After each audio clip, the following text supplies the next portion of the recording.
Everybody, TJ Mack Vintage Cards and Nostalgia here, and it's been a couple weeks since I've done a video. I haven't been feeling very well and been working a lot lately, so I just haven't had time to make videos. But I thought it'd be good to do a video today on my card room. This is the third time I've shown my card room, but each time I've had some differences in it. I'm always changing my cases out. I have 7 cases here. You can see 4 on this wall. I have a large 50 card case in the back wall. And then I have 2 cases here on the sides. They hold a total of 242 cards. I have 2,700 about graded cards in my collection and slowly growing. So this is less than 10% of my collection. But the way I have this room set up is that I'm often changing the cases out, so I have different looking displays going on. And it's just based on whatever themes I want to do. Right now I have a nostalgia theme going on in my room where I'm showing off cards that have nostalgic meaning to me, shows my evolution throughout my collecting and those that have had an influence on my collecting, like my father and father-in-law specifically. Before I do the tour though and go case by case here, I just want to say thank you to Mike, Baseball Collector, for shouting me out in a video he did a couple weeks ago on collections that he enjoys, and he put me in there as an honorable mention to one of those collections that he enjoys and connects with, and I just want to appreciate Mike for that. I got some new subscribers out of that video as well, so thanks Mike. And now without further ado, we'll get into the card room tour. So here's the room from the front. You can see the movie screen where my kids, they play video games and we watch movies as a family in there. And we got some Halloween displays up. That small black shelf there where the pumpkin is, I have some displays I normally put on there. I just don't have anything on there right now. And then you can see here the card cases from the other side into the display case in the corner. And then this is the other side of the room. And all these blinds are dark blinds, so there's no sunlight, natural sunlight that comes into this room. Now I don't put a lot of items on my walls, as you can see. I really want my collection to be part of the household. I don't really want things everywhere. My kids are in this room a lot, and I just like to have a nice display that feels like it's part of the house, and that's been very important to me. And I've had some, when I've showed these videos in the past, comment on that, and I'm really happy about that, because that's how I want it to be. I don't want it to be like a room that's just, I like a museum look to it, but I don't want it to be like a museum. I want it to be lived in and enjoyed, where the cards are part of the room. But I do like the appearance and importance that you would have like in a museum, where you're focusing on certain items and they have a place of importance within my collection. I've shown this in the other videos. This is my Dallas Cowboys Danbury Mint display. This is my favorite Cowboys team from 1977 when they won the Super Bowl. You can see here that there's 10 players depicted on this, or 9 players and Coach Landry. And it's got very nice detail on it. And I didn't see this team play. I was a Cowboys fan more around 1980 time frame. But this was a team that all other teams were measured against. And I saw many of these players play. Hopefully the audio, and you're going to get some glare here, are pretty good though. I normally don't film here. I have a separate room where I do my other videos at, where the lighting's a little bit different. But just wanted to, like I said, show this off, so I'm going to be on the move here. This is a 12 magazine rack that shows off some of my father-in-law's and my magazine collection. My late father-in-law had given us his magazine collection before he passed away. And these are on display here, all newsstand issues with the exception of this Newsweek. It had the label removed. But a newsstand issue basically means there's no subscription label on it. They are far more rare than a subscription magazine. And I think they present nicer. That's just my opinion. And I've shown some of these off before. That's the first cover I believe Gail Sayers was ever on. That it was a nationally distributed magazine in 1966. That's a beautiful cover. And then that's the first Wilt Chamberlain cover, I believe, too. That's a 1957 Sport magazine from when he was in college. Now with the magazines, I do put a couple behind them so you can see other magazines back here. And I rotate them out. I have, like I said, a couple hundred magazines, so this only has 12 that you can see. And then I have one behind it, so I have 24 total magazines in here. And then I have bins upstairs with additional magazines that I switch out, just based on my preferences. These are just some of my favorites right now. Like that Koufax cover. So this first display case shows my evolution over time as a collector, from when I started as a kid and all the way up to the present day, and these are cards that are reflective of that. So we'll take a closer look. You're going to get some glare, but I'll do the best I can. So these are the early hockey cards, and just so you know, none of these cards are original from my childhood, but these are reflections of my childhood. So I started out collecting hockey cards early on. I just remember these cards being stacked up as a kid. The Lanny McDonald card just reminds me of my favorite player at that time, which was Lanny McDonald. So the 77 O-Pee-Chee. I would have had a Topps, but this is an O-Pee-Chee version. It's the same looking card though. And this Bob Greasy just reminds me, we used to again have stacks of cards out, and my family dog used to walk in the room and walk all over the cards. And then he bit a corner off one of the Bob Greasy cards that we had, my brother and I, in our collections. And I just always remember that, so this card reminds me of that. 1980 was the first baseball packs I specifically remember opening, and Dave Parker and Reggie Jackson were two of my favorite players. I remember my brother buying a 71 Topps Hank Aaron in a card show, probably was around 1980 or 81, and it was the first Hank Aaron card I ever remember seeing, and he bought it for I think it was like $10. And then Danny White and Tony Dorsett were two of my favorites growing up. I opened a lot of 81 Topps football, so I specifically remember pulling a lot of those cards. So I wanted those reflected in this journey. Same with hockey. Not a big Gretzky fan, but I remember Wayne Gretzky was very obviously popular at the time, and it was a big deal to pull his cards. The Whitey Ford, if I recall, at least based on memory, it was the first older card that I had of a Hall of Famer, so this card has special meaning to me. And then the 84 Donruss, Don Mattingly, was an unattainable card for me as a kid, so when I bought it as an adult, it just was very special. 87 Donruss Mark McGwire means a lot because I used to buy all kinds of packs of 87 Donruss. That's when I really got back into collecting again as a 13-year-old. I would ride my bike to buy packs. The Bomber's Best was the first Mantle card I ever owned. I bought it at a yard sale with my dad, paid $20 for it. The 65 Topps Mantle is the first base Mantle, a solo card that I ever had. I put it on layaway at a card store with my paper out money, and then eventually was able to buy it.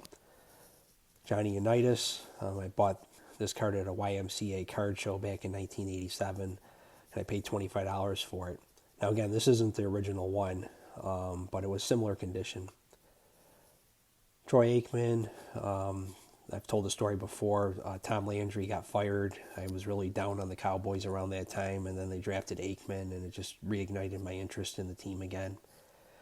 And the Staubach is just, as an adult, I started out collecting vintage baseball, and then right around 2008 time frame, somewhere in there, I wanted to get into vintage football, and this was one of the cards that really I liked as a kid, and it was one of the ones I purchased early on. And then the same with hockey. I got in hockey around that time. And the 75 Topps set means a lot to me because my late cousin had all kinds of sets from the 70s, and I just remember this set specifically, him having this in a binder. So just something that I remember him by. And this Ted Williams was a gift from my wife for my 30th birthday. That was many years ago, about 20 years ago now. Bobby Orr, this is my favorite hockey card. This Mickey Mantle, it's not the original one, I have it, but it's upstairs put away. But when my dad was dying, he had given me his 67 ungraded Mickey Mantle, which I've saved. But I keep this one in the case just as a representation of that. Tom Landry signifies my start a few years ago into collecting 1950s Bowman and Topps football cards. I didn't have many of those, and I made a concerted move with my collection. I sold off some stuff to get into the 50s Bowman and Topps cards, and this was one of the early purchases I made. Al Rosen was my father-in-law's favorite player. Rocky Colavito and Harvey Keene. This was a big deal. It was before the 1960 season. Colavito, who was a home run champion in 1959, was traded for the batting champion in 1959, Harvey Keene. And my dad was a Colavito fan, and so was my father-in-law, but my dad liked him more on the Tigers because he was more of a Tigers and Yankees fan, and my father-in-law was an Indians fan. So my daughter had given me a gift card for Father's Day, and I bought this Colavito rookie with it. So it's got a lot of special meaning to me, and the Keene next to it is just remind me of those conversations I used to have with my father-in-law about that trade. And this Gordie Howe is one of the first cards I bought when I got back into collecting hockey cards from the 1950s into the early 60s. So that's something I only started a few years ago. The Jake Gibbs is just signifies my love of art cards, and it doesn't really matter who the player is. If it's got some artistic beauty to it, I like to have it in my collection. And then these last two cards, the Robert Newhouse and Shohei Ohtani, are two gifts that I got from YouTubers. The Newhouse was from my friend Chris at Stories and Cardboard, and the Ohtani was from my friend Dylan, Double D Vintage Cards. I won Dylan's contest, which he said was partly inspired by my love of themes and cards, and it was just funny that I won that contest. So this is by far the newest card in my collection, and I just love having it in this case as a memory of a gift from a good friend. This next display is some of my pre-World War II cards and my 1948 Bowman and 49 Bowman, and 1950 Bowman cards. And these cards remind me of my grandfather because he was a big baseball fan, and this would have been the era that he grew up watching in the 30s, 40s, and into 1950. For me, collecting cards is all about the connections, and I just look at cards and I make connections to my family, to pop culture, to history, just all things like that just have some relevancy to my life and my experiences. I'm slowly working on a Diamond Star set. I haven't got as many as I thought I would get this year. Just plodding along, looking for examples of cards that I like. But here's some of the ones that I have now.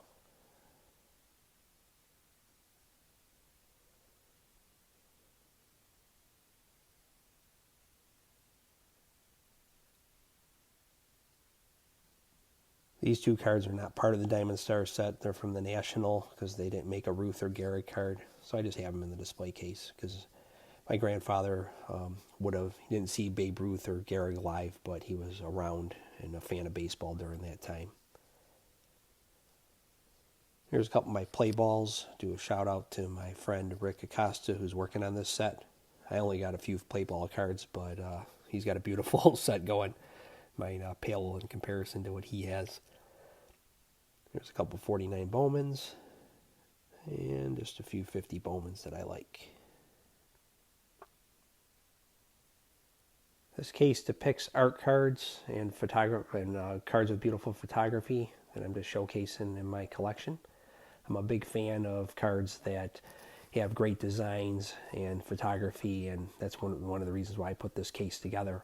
And it's not all about the subject necessarily. It can be about, like I said, the design or just the photography being put onto the card. There's a row of yellow and orangish cards. So these are starting out with the yellow, and then you kind of get into the orangish towards the end. Sorry, I still got a cold, so my voice is a little off. Just love the look of that.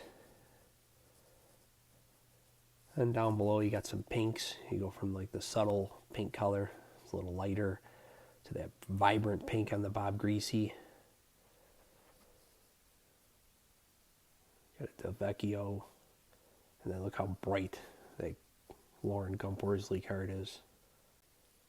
In the 70s and 80s, you started seeing a big upgrade in action photography. So you got the Reggie Jackson. It's just my favorite card of the 70s. Nice action shot of Gary Carter. And then you got the goalie right next to the catcher card.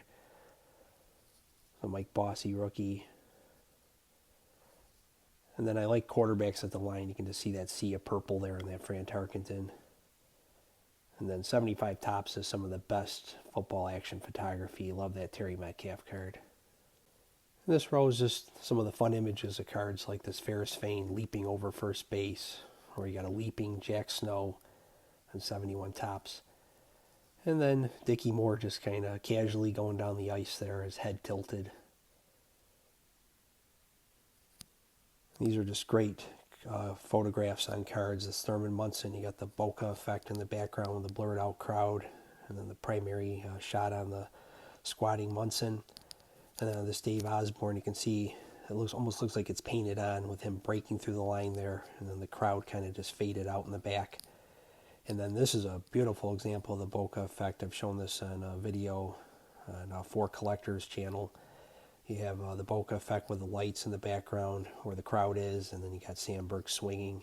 Just a wonderful photograph. And just some of my favorite images. We have Sandy Koufax and Roberto Clemente. Single bar helmet there on Johnny Unitas, and just the intense look in his eyes there. He's looking off to the side. The long arms of Sam Huff, one of the great linebackers of his time. And then two aging hockey veterans here in Gordie Howe and Henri Richard. Now, Henri Richard's probably like 37 years old here.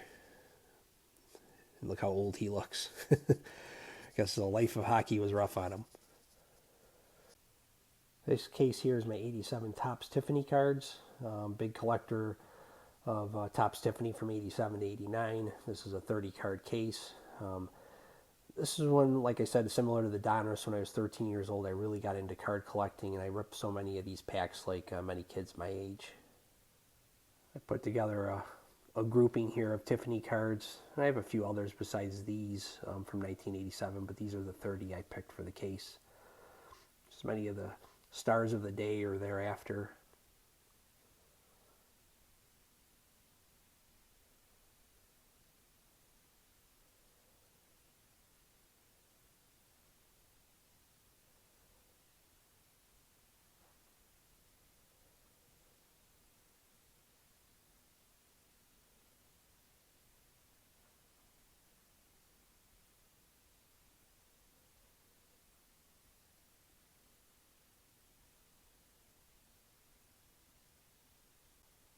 Here's a Curio cabinet of statues I have in my collection. I've shown these when I've done my other two room tours. These don't change.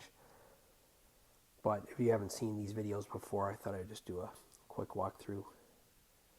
Just players I like. I don't collect these really anymore, but I just love how they display, so I keep them. Got some autographs in here as well. Some Mark McGuire signed ball. And some of these statues are signed. That's a Ty Cobb sliding on the bottom. Then I have a 50 card case documenting my formative years as a football fan between 1980 and 84. Now there will be cards before 1980 in here, but they're depicting players that I grew up watching during that time, and they just influenced my fandom as a football fan. Up top here is just many of the great running backs that I grew up watching. Earl Campbell, Otis Anderson, Willie Andrews, Dorsett, Sims. Got George Rogers, Marcus Allen, and Eric Dickerson. And here are the defensive players.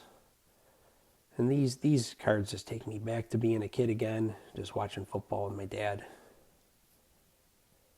Leroy Selman. These are just some of the great defensive players I grew up with. Here's a few of the offensive linemen. Don't want to leave them out. John Hanna, Jackie Slater. This is his rookie card, 1984. So I'll call it his first card because he came into the league, I think, in like 1976. So his first card wasn't until 1984. It's pretty funny. Then Anthony Munoz. Legendary wide receivers I grew up watching. Joyner, Carmichael, Drew Pearson, Steve Largent, James Lofton, Wes Chandler. He was so good. Not a Hall of Famer, but man, he was a good receiver. Mark Duper, and a few of the quarterbacks like Dan Marino, Kenny Anderson, Brian Sipe. As a Cowboys fan, these were the villains I grew up watching. Joe Montana and Dwight Clark. Oh my gosh, 1981, they killed me.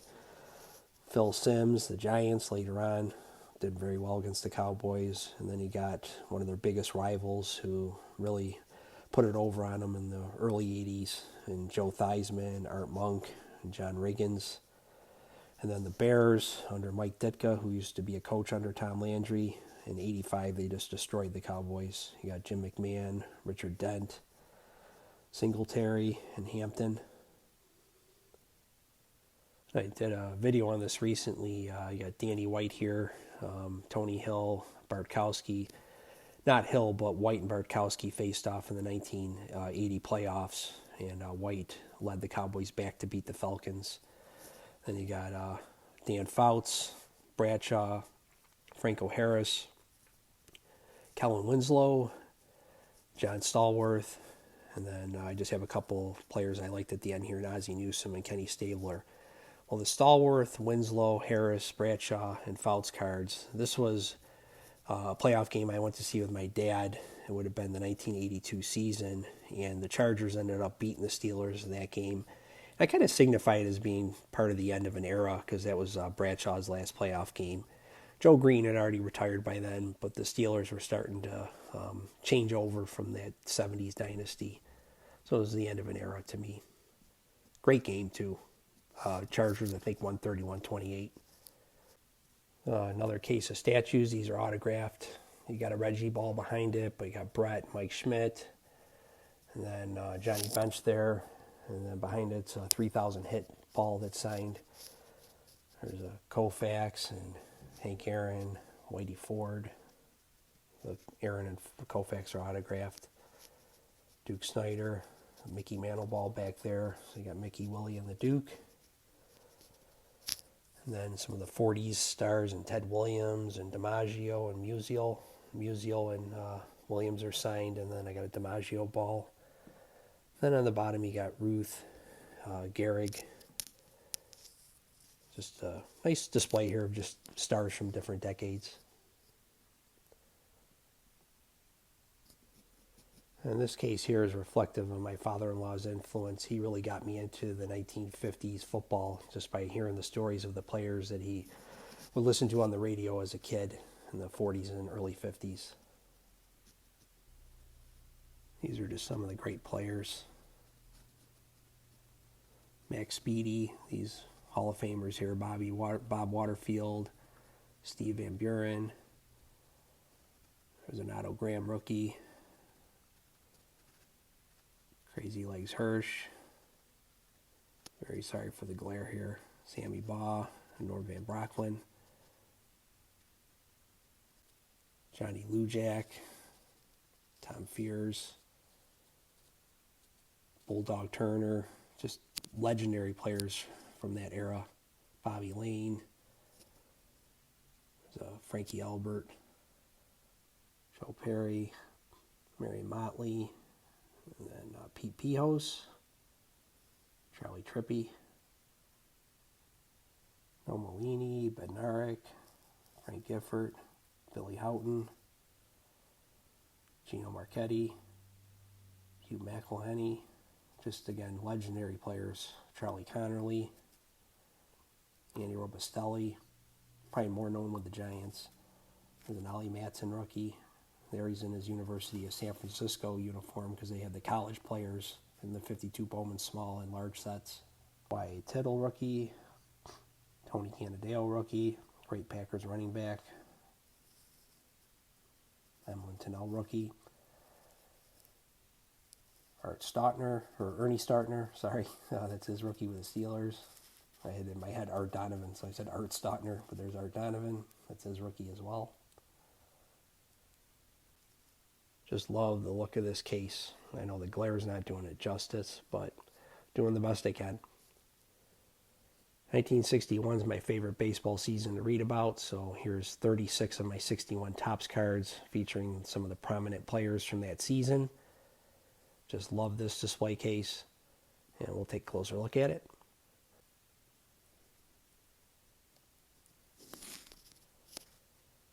Just some of the different players I've bought and wanted to add to make this case very special. Like Norm Cash, he had a big season in '61. So did Vada Pinson, yeah, so you can see him a little better. Eddie Matthews. It's Billy Williams rookie. I like the Willie Mays. I don't care if he's not wearing a hat. When I put them all together, they just look beautiful. Love this set. I like it because of the history that goes behind it. This was just such a great season. And I like the design too. There's the Mick. Colavito, Koufax.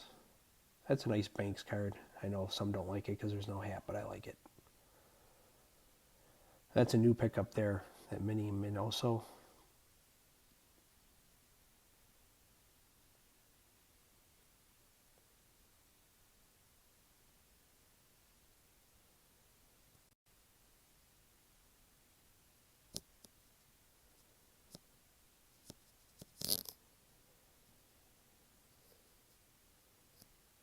And Jim Gentile, I believe he finished third in the MVP voting that year. He had a huge season, so I wanted to add him in this case. And lastly, I've shown this a few times. This is my signed piece by Archie Wilson, who played for the New York Yankees. He's a distant relative of my family, my wife's family actually, through marriage. He was Mickey Mantle's roommate, so he wrote my wife's father and her uncle a letter from Yankee spring training from the Sereno Hotel. You can see right there. That's where the Yankees spring trained in 1952. And there's the original letter. And then this is stationery signed by the entire Yankees team, including his roommate, Mickey Mantle. And then I have a patch here from the 52 World Series from the Yankees and Dodgers. There's the team. And then over here is the 50th year patch that they wore in 1952. So just a wonderful display. This is probably my most prized item in my collection. Not value, I don't mean that. It means a lot to me because of the family connection and being that Mantle's my favorite player. And my wife has a relative that actually was his roommate. So there you have it. I know this video ran very long, but I wanted to show the room. I hope you enjoyed, and everybody have a great weekend.